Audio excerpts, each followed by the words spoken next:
Muy buenos días.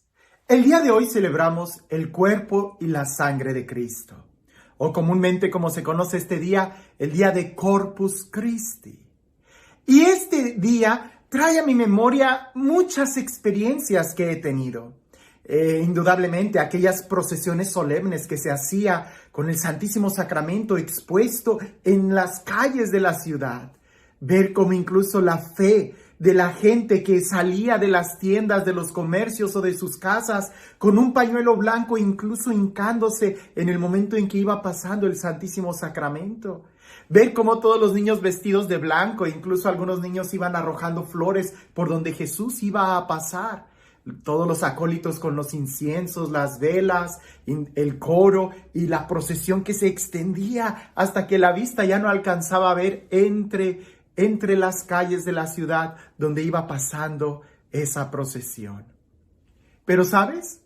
Reflexionar un poco sobre esta fiesta del cuerpo y la sangre de Cristo también me hace recordar algunas experiencias de cuando he estado enseñando en el catecismo, especialmente cuando era adolescente, que me pedían que ayudara a cubrir a algunos maestros en el catecismo, que yo les repetía una y otra vez a los niños, que el pan se convierte en el cuerpo de Jesús, en la carne de Jesús, y el vino se convierte en la sangre de Jesús dentro de la celebración eucarística.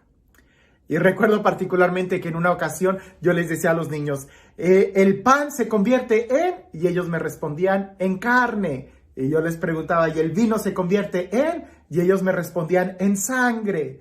Claro, ya después yo les explicaba lo que era la transubstanciación y que las apariencias siguen igual, pero lo que cambia es la esencia. Hasta que una vez un niño levantó la mano y me preguntó, en aquel entonces me dice, pero ¿qué parte de la carne de Jesús se convierte en la hostia? Porque como es muy pequeña, me gustaría saber si es de la mano o del pie o qué parte de la carne se convierte la hostia en Jesús. Y yo me empecé a reír y me di cuenta que yo no había sido un buen maestro. No es que la hostia se convierte en un filete de carne, no va por ahí. Es más bien, se convierte en el cuerpo de Jesús, pero con toda la concepción, pudiéramos decir, hebrea, ¿qué significa esto? Se convierte en la persona de Jesús. Y el vino se convierte en la persona de Jesús. De tal manera que incluso que el que comulga solamente la hostia, comulga en su cuerpo y en su sangre, en toda la persona de Jesús. Para eso habría que admirar y entender y estudiar y repasar y vivir toda la historia de la salvación para poder llegar a entender esta magnitud del amor que Dios nos tiene. Es que muchas veces nosotros queremos hacer a Dios a nuestra imagen, como si fueran los dioses griegos o como si fueran algunas leyendas o cosas por el estilo, que lo vemos allá muy lejano. Y la verdad es de que nuestro Dios es muy cercano a nosotros y nos invita a estar y permanecer en Él. Jesús lo explicó tan claro y puso tanto énfasis en esta realidad que Él se convierte en nuestro alimento. Vayamos un poco al Antiguo Testamento. ¿Recuerdas cuando el pueblo de Israel estaba todavía en Egipto? Cuando eran esclavos y cuando empiezan a pedir la liberación. Bien, Dios le manda a Moisés que de una manera muy particular en la noche de la Pascua celebraran una fiesta, una cena muy solemne, en donde iban a tener que escoger un cabrito sin defecto, macho, y lo iban a tener que sacrificar con la sangre, iban a tener que cubrir la puerta, el dintel de las puertas, y iban a tener que consumir, todos comiendo ese cordero, todos juntos. No se tenía que desperdiciar nada. Si la familia era muy pequeña, tenían que juntarse 2, 3 familias, pero no se tenía que desperdiciar nada de ese cordero.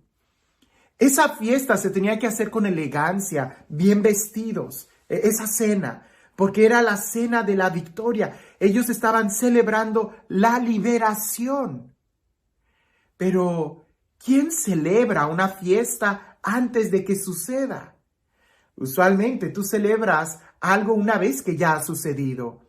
La fiesta de la graduación es después de la graduación. La fiesta de la boda es después de la boda.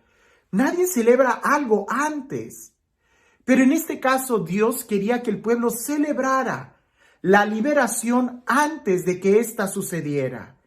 Porque esa fiesta, esa cena ya era una anticipación, era una participación de lo que iba a suceder.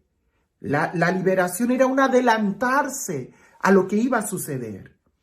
Ahora, nosotros sabemos que la cena de la Pascua era una sombra, era un signo, un símbolo de la cena verdadera de la Pascua que Jesús va a celebrar. Jesús es el verdadero libertador. Y sabemos nosotros que Jesús es el verdadero Cordero de Dios que quita el pecado del mundo.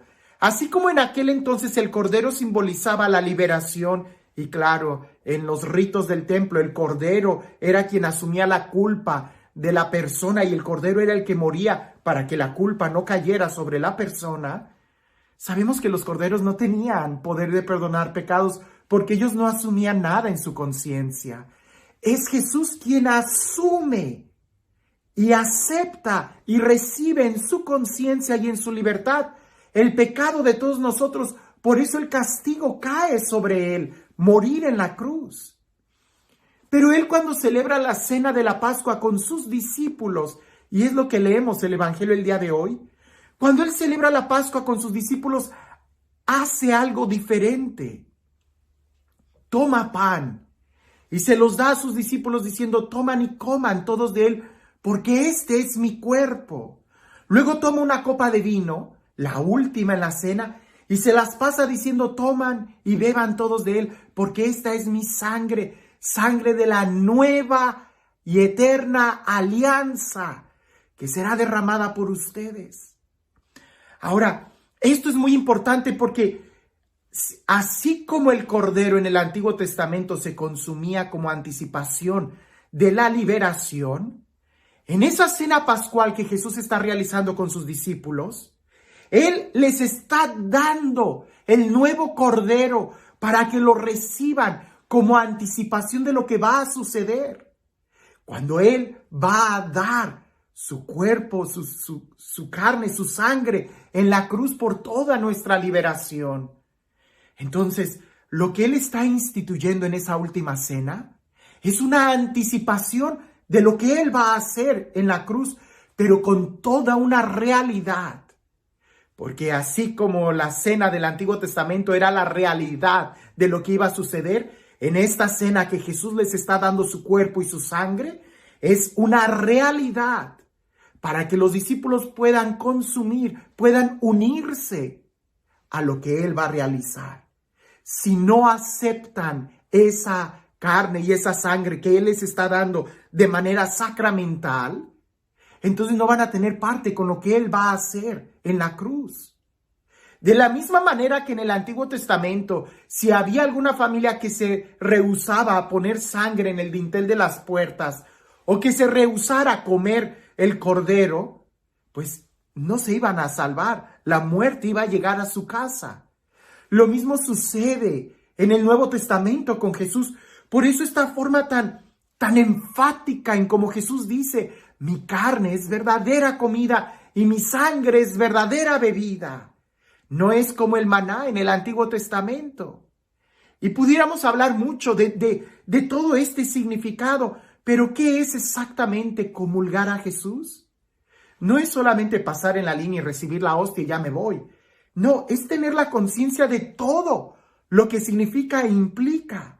Es recibirlo a Él. Y al recibirlo a Él, recibo su palabra, su enseñanza, su salvación, su espíritu.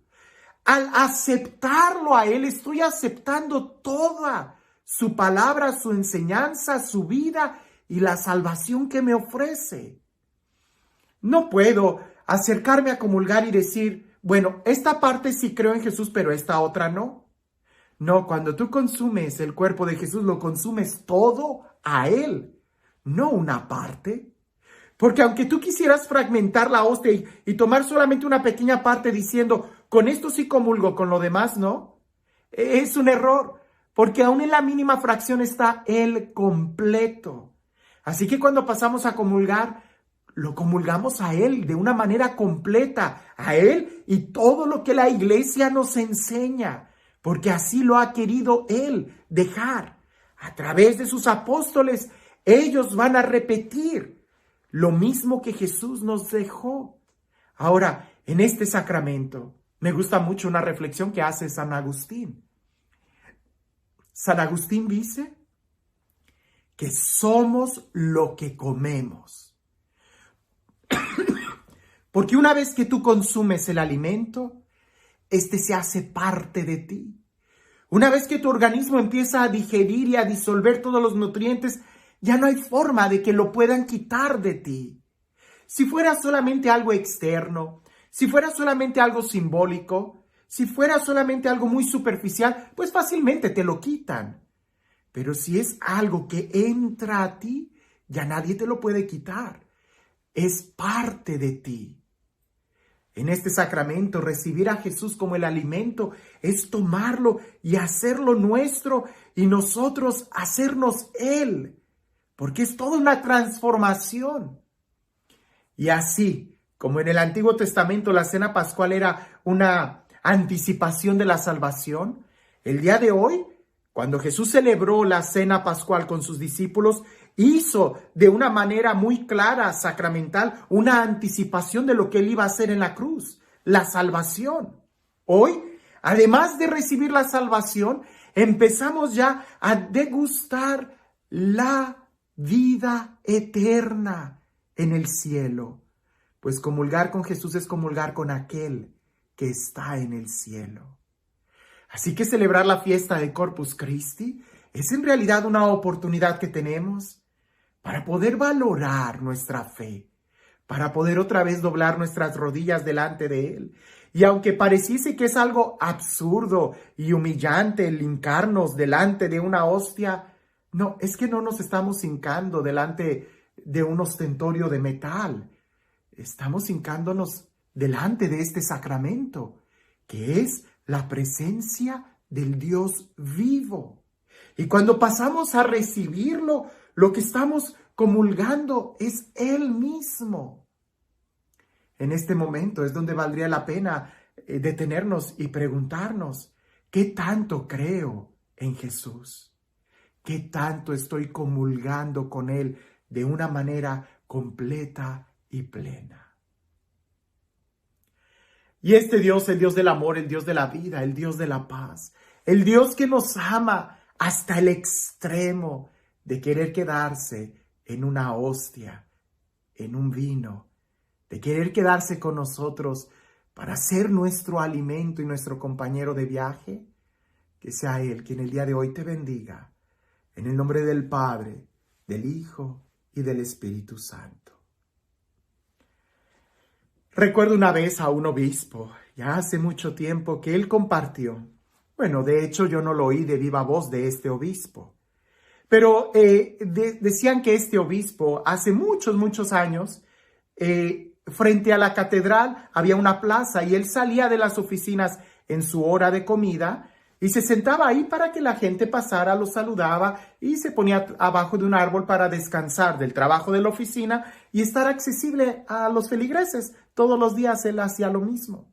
Se acerca un pastor protestante y después de muchos días de conversación, especialmente sobre la Eucaristía, el obispo con mucha elocuencia le explicaba toda la raíz que tiene, la raíz litúrgica, la raíz bíblica, la raíz antropológica, la raíz incluso histórica, los milagros, los hechos, la razón que existe, toda la connotación, todo lo que existe. La Eucaristía es la fuente y la cumbre de la vida cristiana. Y este pastor protestante en un momento se queda callado y voltea a mirar hacia las puertas de la catedral y en el fondo se podía vislumbrar el sagrario. Y el obispo mirándolo, él dijo que pensó que ya lo había convencido, pues todos los argumentos que tenía ya habían sido disueltos a través de la enseñanza que este obispo le daba a ese pastor protestante. Hasta que el pastor voltea y le dice al obispo, ¿sabe? Casi me convence. Y el obispo le dice, bueno, ¿qué más quieres que te explique? Y el pastor le contesta, explíqueme esto. ¿Por qué? Si ustedes los católicos creen realmente que Jesús está presente en el sagrario, con toda la convicción con la que usted me ha hablado, ¿por qué entonces la iglesia está vacía? Si yo supiera que Jesús está ahí y no tuviera la menor duda, le dedicaría por lo menos 1 o 2 o 3 horas al día estar delante de Él, que estar delante de la televisión. ¿Por qué si ustedes dicen que creen que Jesús está ahí, la iglesia está vacía? El obispo no supo qué contestarle. El día de hoy esa pregunta resuena en mi corazón. Si yo realmente creo que Jesús está en la Eucaristía, seguramente muchos de nosotros vamos a decir, sí, sí lo creo. Ok, no me lo digas con las palabras. ¿Cuánto tiempo pasas delante de Él? Porque es ahí donde nosotros vamos a reconocer que Jesús está presente en la fracción del pan. Y también es ahí donde nosotros vamos a ver todo el amor que Él nos tiene. No se trata solamente de conocerlo intelectualmente, sino de tener la experiencia de vida, de que Él realmente está presente en este sacramento para estar más cerca de nosotros y ser nuestro alimento. Haz la prueba y verás qué bueno es el Señor.